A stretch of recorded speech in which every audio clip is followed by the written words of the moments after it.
பாலாஜி, தற்போது தமிழக அரசியல் களம் கடந்த 12 மணி நேரமாக பரபரப்பு திருப்பங்களுடன் சென்று கொண்டிருக்கிறது. தற்போது அண்மையில் கிடைத்த தகவல், தற்போது தலைப்பிலேயே நாம் போடலாம், ஆளுநரை சந்திக்க மீண்டும் நேரம் கேட்டிருக்கிறார் விஜய் என்ற தகவல் தான் தற்போது வந்திருக்கிறது.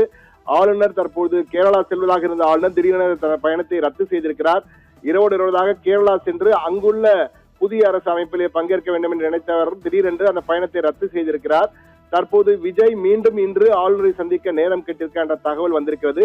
தற்போது நாம் விஜய் சிஎம் ஆக முடியுமா இல்லையா என்பதுதான் தற்போது தமிழக மக்கள் கேட்கின்ற கேள்வி.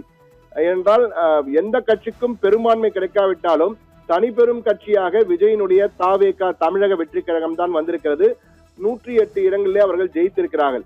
அதிலே விஜய் 2 இடங்கள் ஜெயித்திருக்கிறார். ஒரு இடத்தை அவர் ராஜினாமா செய்தாலும் 107 இடங்கள் இருக்கின்றன.